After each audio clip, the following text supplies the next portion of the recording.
हमारे साथ बातचीत करने के लिए सुप्रीम कोर्ट के वरिष्ठ वकील भानु प्रताप जी मौजूद है। जिस तरीके से नुपुर शर्मा के द्वारा प्रोफेट मोहम्मद साहब के ऊपर दिया गया बयान के बाद जो विरोध है वो अब जो है कहीं ना कहीं देश भर में विकराल रूप ले रहा है। तमाम जगह विरोध प्रदर्शन हो रहे हैं। उत्तर प्रदेश की अगर बात करें कि 200 से ज़्यादा जो है गिरफ्तारी जो हो चुकी है, रांची में है 2 लोगों की जो है गोली लगने से मौत भी हो चुकी है। बुलडोजर भी प्रयागराज में कहीं ना कहीं चल रहा है और लगातार बुलडोजर की कार्रवाई चल रही है। सुप्रीम कोर्ट के वरिष्ठ वकील है, कानून के जानकार है, इनसे बातचीत करेंगे कि आखिर इस कार्रवाई को कैसे देख रहे हैं। जिस तरीके से तमाम कार्रवाई उत्तर प्रदेश में चल रही है, सर कैसे देख रहे हैं? गिरफ्तारी की मांग तो थी नुपुर शर्मा की, लेकिन 200-300 के करीब जो आंकड़ा आ रहा है लोग गिरफ्तार हो गए उत्तर प्रदेश में। वही है, एक पक्षीय कार्रवाई हो रही है और जब तक बीजेपी की सरकार है एक पक्षीय कार्रवाई होगी, निष्पक्ष कार्रवाई हो उसका तो आप कभी आपको स्वप्न में भी ख्याल भी नहीं आना चाहिए, समझे। तो ये जो कुछ भी हो रहा है पूरी तरह से गैर कानूनी, गैर संवैधानिक हो रहा है, गलत हो रहा है। बुलडोजर की कार्रवाई जो है वो तो कैसे देख रहे हैं कि ये अवैध निर्माण था? नहीं, अवैध निर्माण था तो तुम्हें अब याद आया? अवैध निर्माण था तो अब तक कहां सो रहे थे तुम? और वो जो कार्रवाई हुई है, वो जो प्रदर्शन हुआ उसके बाद ही क्यों हो रही है? अगर अवैध निर्माण था तो आप अपने आप जो मन में आएगा वो करेंगे या उसको कानून के तहत भी कोई कार्रवाई करेंगे? वो तो नहीं कर रहे ना आप। एक तरफ आप उनके जो परिवार के लोग हैं उन्हें गिरफ्तार कर रहे हैं, वो शायद बच्ची जो है जेएनयू में पढ़ती है और जेएनयू में शायद लीड भी करती है कहीं, उसको आप गिरफ्तार कर रहे हैं। ये जो सारी चीजें हैं ये क्या दिखा रही हैं? आज आपको ध्यान आया है कि अवैध निर्माण है, फिर अवैध निर्माण के जो लिए कार्रवाई है उस तरह से कार्रवाई होनी चाहिए। आप कहां कर रहे हैं वो सब चीजें? सर आपको लगता है अगर भावना आहत हुई है तो कार्रवाई होनी तो चाहिए? नहीं, देखिए मैं बहुत सिंपल सी बात कर रहा हूं। जब आप दिल्ली यूनिवर्सिटी के प्रोफेसर रतनलाल को गिरफ्तार कर सकते हैं, कोर्ट में पेश कर सकते हैं, तो एक ऐसे व्यक्ति ने जिसने बहुत ही गंदा और घटिया ऐतिहासिक तथ्यों से परे बयान दिया है, आप उसके खिलाफ आज से कार्रवाई क्यों नहीं कर रहे हैं? और कार्रवाई तो छोड़िए, आप उसको, उसके परिवार को पूरी तरफ से सरकार के द्वारा सुरक्षा दी जा रही है, लोग उसके पक्ष में प्रदर्शन कर रहे हैं। ये और जाति और धर्म को देखकर बिल्कुल, इसमें कोई शक नहीं। लाल दलित थे तो कार्रवाई हो गई। ये बीजेपी वाले घोर जातिवादी, घोर धार्मिक लोग हैं और ये केवल धर्म के आधार पर धंधा करके राजनीति करते हैं, उसी के अनुसार लोगों के खिलाफ कार्रवाई करते हैं। बहुत सीधी सी। रतनलाल पे बुलडोजर चलाने की भी मांग ट्विटर पे लगातार चल रही थी कि रतनलाल पे भी बुलडोजर चले, जिस तरह से भावना हिंदुओं की आहत हो गई। तो क्या समझा जाए, हिंदुओं की भावना है, मुसलमानों की कोई भावना नहीं? बिल्कुल, इस हिसाब से तो यही लगता है कि बीजेपी जब तक सर में है, भैया तुम्हें अगर कोई दिक्कत लगती है तो तुम्हारा सब कुछ ठीक है, और बाकी किसी को लगती है तो नहीं, कुछ नहीं। बाकी किसी को जीने का अधिकार नहीं है, बाकी किसी को कुछ भी कहने का अधिकार नहीं है, कानून के तहत किसी तरह की मांग करने का अधिकार नहीं है। ये तो सारी की सारी चीजें जो साफ समझ में आ रही हैं, साफ सामने आ रही हैं। तो सर कानून क्या कर रहा है देश में? देश में बड़े बड़े जज हैं, स्कॉलर हैं, तो वो आखिर सामने क्यों नहीं आ पा रहे हैं सरकार? तुम्हें नहीं लगता कि कानून सो रहा है? कानून सो रहा, तुम ज्यादा जानते होंगे आप तो कानून। मुझे तो ऐसे लग रहा है कि कानून जैसे सो रहा हो, और मुझे तो ऐसे भी लगता है कि कानून जैसे बिल्कुल मर गया हो।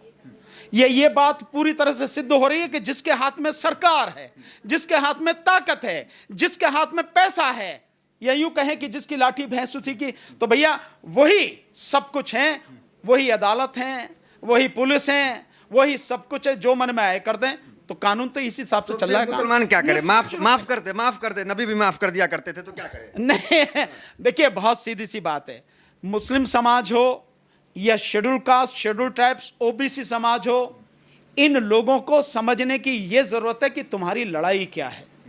असली लड़ाई समझने की जरूरत है। बीजेपी हमेशा, ये अब से नहीं हो रहा, ये लगातार पिछले 8 साल से हो रहा, और ये बात इस बात से सिद्ध है कि बीजेपी ने अपने ही 38 लोगों की लिस्ट बनाई है जिन्होंने पिछले 8 साल में 8000 बार ये नफरती, घृणा वाले, भड़काने वाले बयान दिए हैं। इससे ज्यादा और सिद्ध करने की क्या जरूरत है?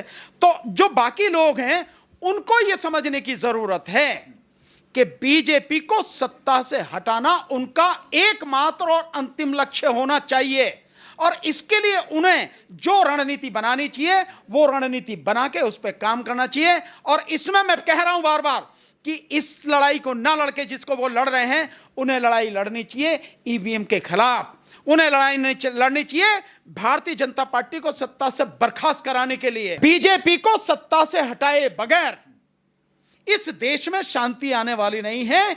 मुस्लिम समाज, विशेष कर कह रहा हूं, मुस्लिम समाज हो, चाहे SC ST समाज हो, OBC हो, इनके जीवन में सुख, चैन, शांति, उन्नति आने वाली नहीं है। सुन लो, इसको समझ लो, बार बार कह रहा हूं। इसलिए तुम्हारा लक्ष्य होना चाहिए बीजेपी को सत्ता से बाहर करना। क्या लग रहा है, जिस तरीके से शुरुआत में बीजेपी एक्शन मोड में आती है, पार्टी प्रवक्ता पद से हटाती है, लेकिन अब जिस तरीके से बीजेपी जो है कार्रवाई के नाम पे ठंडी पड़ गई है, तो क्या माना जाए जिस तरीके से एक बड़ा तबका नुपुर शर्मा के सपोर्ट में आ गया, क्या इसके पीछे राजनीतिक लाभ को देखते हुए कुछ इस तरह से मापदंड करते हुए कि अब इस पर कार्रवाई नहीं कर रही है? नहीं, कार्रवाई वो करेगी भी नहीं उस पर, आप इस बात को पक्का लिख लो, कार्रवाई उस पर नहीं करेगी। और रही कि उनको हटा दिया गया, तो जो प्रवक्ता अब उसके बाद में आए हैं, यानी कि प्रवक्ताओं की एक गाइडलाइंस बना दी गई कि तुम्हें कैसे कहना है, कैसे नहीं कहना, लेकिन इन प्रवक्ताओं के बाद में जो नए दूसरे लोग आ रहे हैं, वो भी सब बीजेपी और उसके जुड़े हुए संगठनों से लोग हैं। उनकी भाषा देख लो, क्या है भाषा, उसी दिन से उनकी भाषा में कोई फर्क है? कोई फर्क नहीं है। कपिल मिश्रा तो आज भी बने हुए हैं। किसी भी तरह का,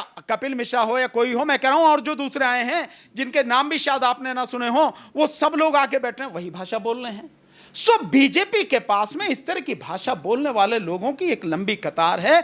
उनको पूरा संरक्षण बीजेपी के द्वारा मिलता है। ये आ जाए चाहे ये आ जाए, ये वो आ जाए चाहे ये आ जाए, कोई भी आ जाए, कोई फर्क पड़ने वाला नहीं है। बुद्धिजीवियों का यह कहना है कि कहीं ना कहीं देश को इकोनॉमिक खतरे में चला जाएगा अगर इस तरीके से, इस तरह से अरब खाड़ी देशों का दबाव है, अगर इस पे जो है भारतीय जनता पार्टी या सरकार अगर कार्रवाई नहीं करती है तो इसका इफेक्ट देख रहे हैं। वो तो पहले ही गड्ढे में चला गया। जो इकोनॉमी की स्थिति है पहले ही गड्ढे में चली गई है। जो बची कुची है, अगर वहां से एक्शन हुआ, मुस्लिम देशों से, अरब कंट्रीज से, खाड़ी के देशों से अगर एक्शन हुआ रिएक्शन में, तो फिर स्थिति और भी ज्यादा गंभीर हो जाएगी। क्योंकि मैं जैसे पहले भी आपको बताया है, वहां पे 1.5 करोड़ लोग हैं, 1.5 करोड़ भारतीय हैं जो इन खाड़ी देशों में रहते हैं। 11% व्यापार वहाँ होता है, लगातार लगभग 6 लाख करोड़ का हर साल व्यापार वहाँ होता है उनके साथ में। तो ये जो स्थिति है, उस चीज़ को समझने की ज़रूरत है। अगर नहीं समझेंगे, सरकार कार्रवाई नहीं करेगी, कोर्ट अगर कार्रवाई नहीं करेगी, निष्पक्ष रूप से कार्रवाई नहीं होगी, तो आगे कुछ भी हो सकता है। कहा नहीं जा सकता भाई ये चीज़ें, घटना बढ़ते बढ़ते कहाँ तक पहुँचेगी। किसी ने सोचा नहीं था कि यहाँ पहुँच जाएगी स्थिति कि इतने शहरों में जाके जो इतना भयानक प्रदर्शन भी होने लगेगा और इस तरह से पत्थरबाजी के रूप में फंसाया जाने लगेगा। 2 लोगों की मौत भी होगी रांची में। ये जो सारी, प्रधानमंत्री की चुप्पी पे क्या कहेंगे? मौन है, नहीं वो तो मौनी तो संज्ञान लेना चाहिए। मौनी बाबा तो है ये संज्ञान। अरे यार, जो व्यक्ति जानबूझ के ये सब कुछ करा रहा हो, वो जो उसने किया है उसको आराम से देखेगा नहीं। ये हो सकता है कुछ एक्शन के मूड में। नहीं, मैं से एक वो एक कहावत है, मैं देता हूं, कहावत शायद बढ़िया रहेगी। मोदी जी के ऊपर ये कहावत फिट बैठेगी कि भुस में आग लगा जमालो दूर खड़ी। पूरे मोहल्ले को, मतलब पूरे, मतलब क्या है? इसका मतलब ये है कि भैया पहले आग लगा के आप दूर हट जाओ और देखते रहो फिर बैठ के तमाशा। सब कुछ है। तो भुस में आग लगा जमा लो दूर खड़ी, बड़े मजे से आप चुप्पी थाने बैठे हैं। लेकिन ये सब कुछ उन्हीं का किया धरा है। प्रधानमंत्री के बिना संरक्षण मिल जाएगा, उसको सुरक्षा दे रखी है, जिसने पूरे देश में, पूरी दुनिया में बवाल मचा के रख दिया, जिसके एक बयान ने, उसको सुरक्षा दे रहे हो आप। उसको सलाखों के पीछे होना चाहिए। तो क्या ये प्रधानमंत्री के बिना संभव है? गृह मंत्री के बिना ये संभव है? ये सब कुछ उन्हीं का किया धरा है भाई। तो थोड़ा पॉजिटिव अगर सोचते हैं यहाँ पे, तो ये समझ में आता है कि जिस तरीके से विपक्ष कह रही थी कि प्रधानमंत्री सरकार जो है अरब कंट्री के, मुस्लिम कंट्री के दबाव में आकर के प्रवक्ता पद से हटाए, क्या अपने इमेज को बचाने के लिए ऐसा भी तो हो सकता है कि अब कार्रवाई नहीं करेंगे, ये दिखाने के लिए हम जो है 56 इंच के, हमारा जो है सबसे लड़ सकते हैं हम? ऐसा प्रधानमंत्री को डरते नहीं है कुल मिला के? प्रधानमंत्री को आप कह लो कि उनकी इमेज, प्रधानमंत्री जानते हैं कि इस दुनिया में उनकी इमेज कुछ नहीं है, 0 हो चुकी है। प्रधानमंत्री को पता है। नहीं तो मैं बता, गुरु वाली इमेज बताई जाती है। बिल्कुल 0 हो चुकी है। प्रधानमंत्री की कोई इमेज नहीं है। वो नौटंकी करने में माहिर हैं। विदेशों में जाके जो वहां उनके गुजराती हैं, उनको इकट्ठा करके एक जगह इकट्ठा करके मीटिंग करते हैं और उसको दुनिया में उसका प्रचार करते हैं इनके IT सेल के माध्यम से। ये एक नौटंकी करनी बाकी रहेगी। बाकी प्रधानमंत्री की कोई इमेज नहीं है। लोगों से पूछो, लोग किस कदर प्रधानमंत्री से नफरत करते हैं, इसका अंदाजा नहीं है।